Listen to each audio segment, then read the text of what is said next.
Hello दोस्तों। स्वागत है आपका आपके अपने YouTube चैनल एग्जाम पॉइंट पर। मैं रोज की तरह आज फिर 20 सितंबर 2025 का करंट्स अफेयर लेकर आया हूं।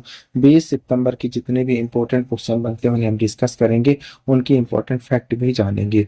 दोस्तों, आप किसी भी एग्जाम की तैयारी कर रहे हैं तो ये वीडियो आपके लिए मोस्टफुल रहने वाला है।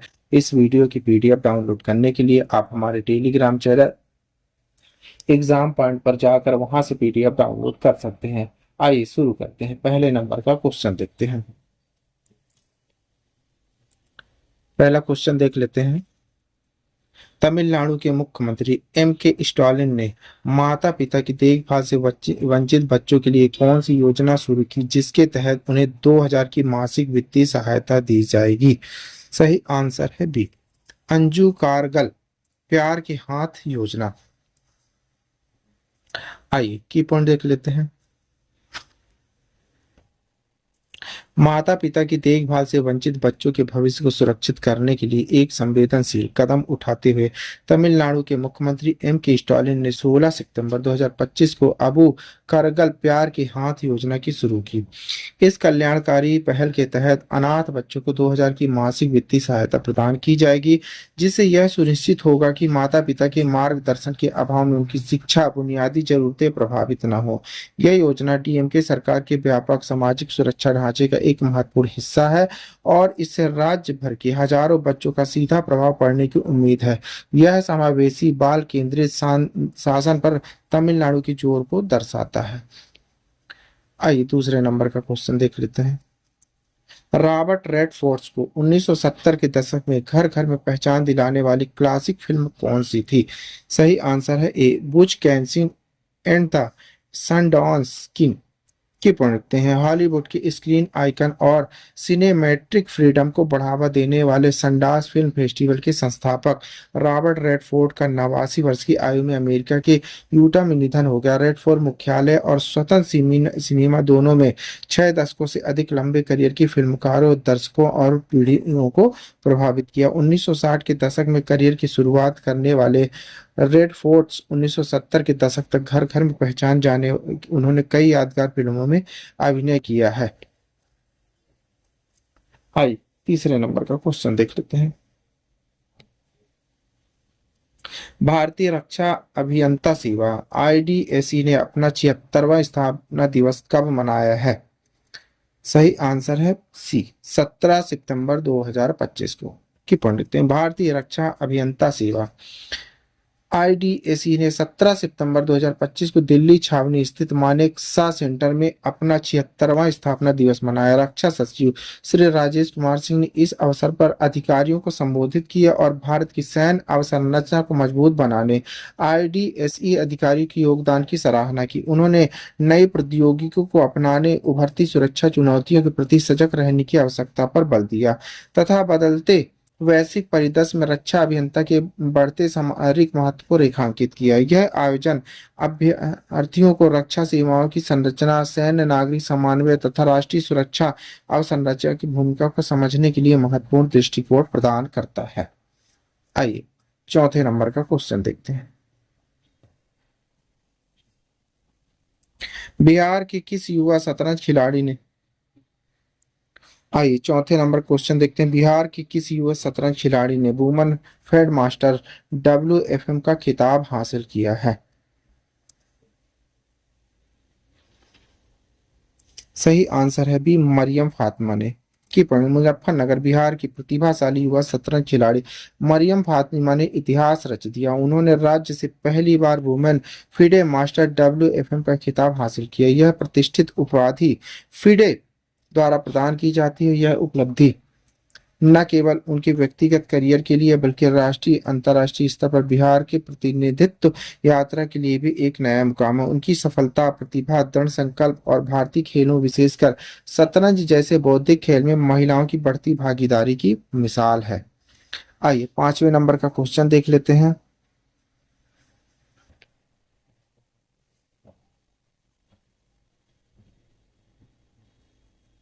मर्सिडीज बेंज पूर्ण इंडिया वेल्थ रिपोर्ट के अनुसार भारत में कुल कितने मिलीनियर घराने हैं?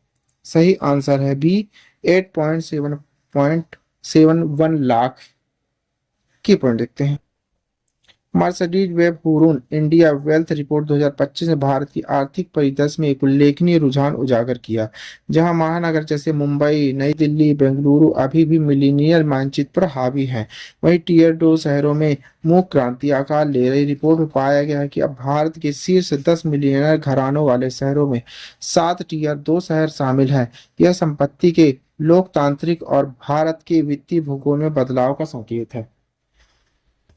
भारत में अब तक 8.71 लाख मिलीनियर घराने, जिन्होंने 8.5 लाख लगभग 1 मिलियन अमेरिकी डॉलर या उससे अधिक निवल संपत्ति घराने के रूप में परिभाषित किया है।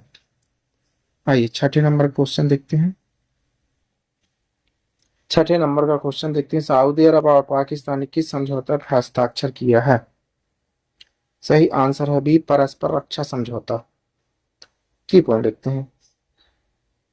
क्षेत्रीय सुरक्षा परिदृश्य में एक बड़े बदलाव को दर्शाते हुए सऊदी अरब और पाकिस्तान ने 17 सितंबर 2025 को परस्पर रक्षा समझौते पर हस्ताक्षर किए। इस समझौते में स्पष्ट रूप से कहा गया है कि किसी भी एक देश पर किया गया आक्रमण दोनों देशों पर आक्रमण माना जाएगा।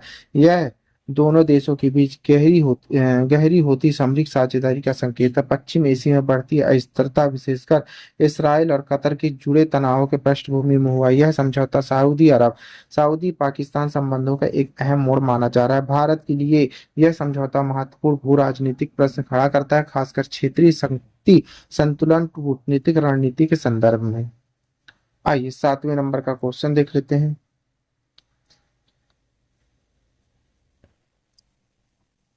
संयुक्त कमांडर सम्मेलन ट्रिपल सी 2025 के समापन पर कौन सा प्रमुख निर्णय लिया गया है?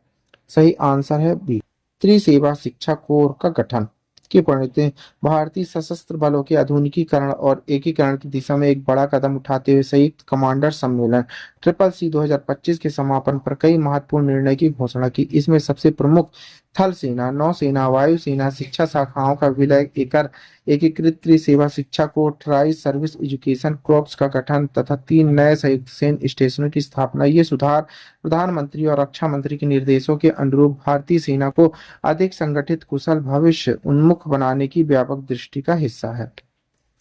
आइए आठवें नंबर का क्वेश्चन देख लेते हैं। भारतीय प्रतिभूति एवं विनिमय बोर्ड ने विदेशी निवेशकों के लिए कौन सा नया नियामक ढांचा शुरू किया है? सही आंसर है बी, स्वागत AFI। की पढ़ते हैं। वे वैश्विक फंडों के लिए भारत को एक आर्थिक आकर्षण निवेश स्थान बनाने के उद्देश्य से भारतीय प्रतिभूति एवं विनिमय बोर्ड सेबी ने स्वागत FI नामक एक नया विनिमय ढांचा शुरू किया है। विदेशी निवेशकों के लिए गिफ्ट IFI तक पहुंच को सुगम बनाने सरलीकृत अवधारणा ढांचा सितंबर 2025 को घोषित। इस पहल का उद्देश्य एक जोखिम वाले विदेशी निवेशकों जैसे सार्वजनिक वेल्थ फंड और दीर्घकालिक संस्थागत निवेशकों के लिए प्रवेश बाधाओं को कम करना है।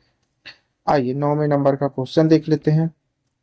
ग्रामीण दूरसंचार कनेक्टिविटी को मजबूत करने हेतु किस दो संस्थाओं को रणनीतिक समझौता ज्ञापन MOU पर हस्ताक्षर किए हैं?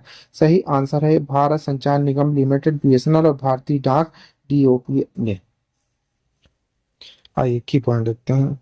ग्रामीण दूरसंचार कनेक्टिविटी को मजबूत करने की दिशा में एक बड़ा कदम उठाते हुए डाक विभाग DOP और भारत संचार निगम लिमिटेड BSNL ने 17 सितंबर 2025 को नई दिल्ली में एक रणनीतिक समझौता ज्ञापन MOU पर हस्ताक्षर किए।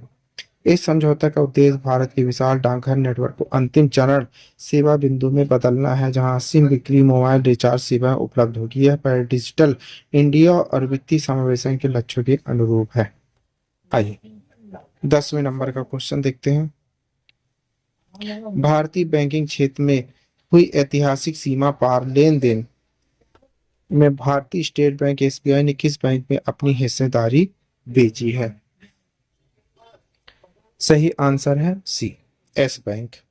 की पढ़ते हैं। भारत के बैंकिंग क्षेत्र में एक ऐतिहासिक सीमा पर लेन देन क्रॉस बॉर्डर ट्रांजैक्शन के तहत भारतीय स्टेट बैंक SBI ने यस बैंक में अपनी 13.18% हिस्सेदारी जापान की सुमितोतो मित्सुबिशी बैंकिंग कॉरपोरेशन SMBC को कुल 88 करोड़ में बेच दी। यह सौदा भारत के बैंकिंग सुधार और वैश्विक निवेशों विश्वास को दर्शाता है और भारतीय बैंकों तथा वैश्विक वित्तीय संस्थानों के बीच गैर रणनीतिक संबंधों की नींव रखता है।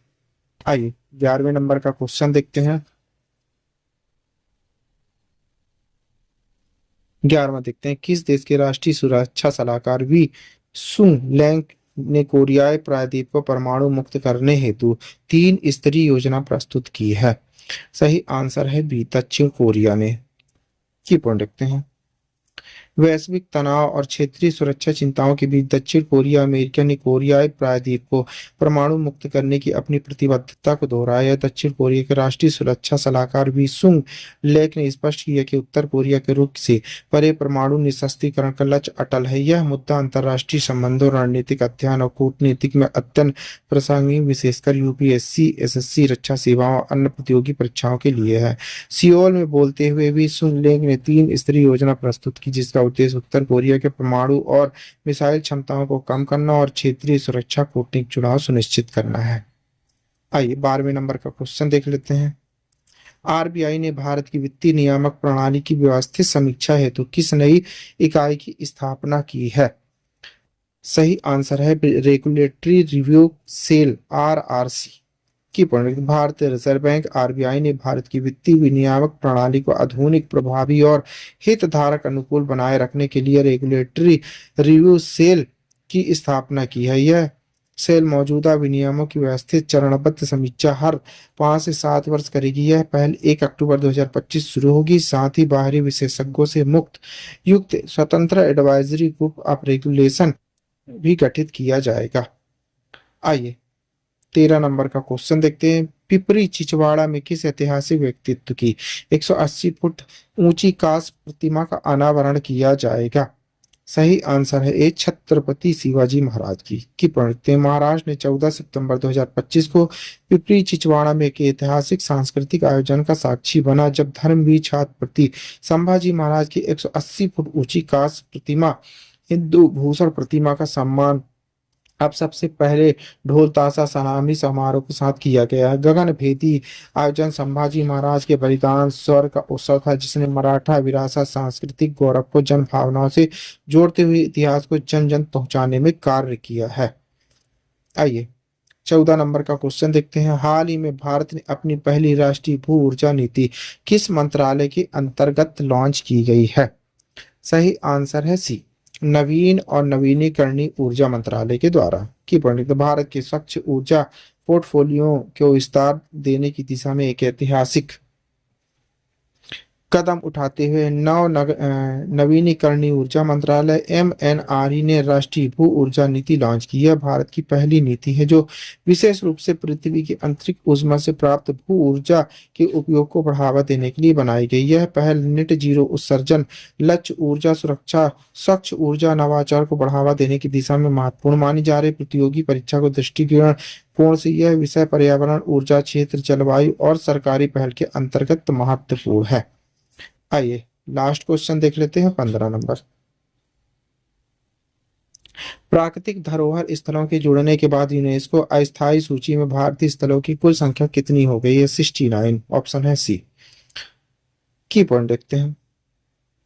7 प्राकृतिक धरोहर स्थलों जिनमें दक्कन ट्रेम्स महाराष्ट्र, मेघालय की गुफा प्रणालियां और वार कला की चट्टानें केरल शामिल है, को यूनेस्को अस्थायी सूची में जोड़ा गया, जिसमें भारत की संख्या बढ़कर 69 स्थल हो गई।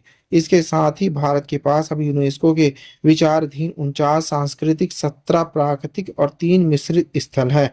9 जोड़े गए अन्य स्थलों में सेंट मैरी द्वीप कर्नाटक, नागा हिल्स, ओफिओलाइट नागालैंड, एर्रामिट्टी डिब्बोलू आंध्र प्रदेश और तिरुमला पहाड़ी आंध्र प्रदेश शामिल है। इन नामांकनों को भारतीय पुरातत्व सर्वेक्षण एएसआई ने प्रस्तुत किया। अस्थायी सूची में प्रवेश विश्व धरोहर स्थल का पूर्ण दर्जा प्राप्त करने की दिशा में पहला कदम है।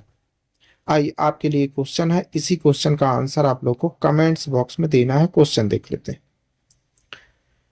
भारत के महालेखा परीक्षक सीएजी ने हाल ही में किस नई तकनीक पर आधारित पहल शुरू करने की घोषणा की है? ब्लॉकचेन प्रणाली, एआई संचालित large language model LLM, cloud computing प्रणाली, क्वांटम कंप्यूटेशन तक नहीं। दोस्तों इस क्वेश्चन का आंसर आप लोग को कमेंट्स बॉक्स में देना है। क्वेश्चन का आंसर आप लोग कमेंट्स बॉक्स में जरूर दीजिएगा, भूलिएगा नहीं। आप पढ़ रहे हैं 20 सितंबर 2025 का डेली करंट अफेयर। दोस्तों आप किसी भी एग्जाम की तैयारी कर रहे हैं तो ये वीडियो आपके लिए मोस्टफुल रहने वाला है। इस वीडियो की पीडीएफ डाउनलोड करने के लिए आप हमारे टेलीग्राम चैनल एग्जाम पॉइंट पर जाकर वहां से पीडीएफ डाउनलोड कर सकते हैं। Thank you for watching my video. इस वीडियो को ज्यादा से ज्यादा शेयर करें, लाइक करें, कमेंट करें। थैंक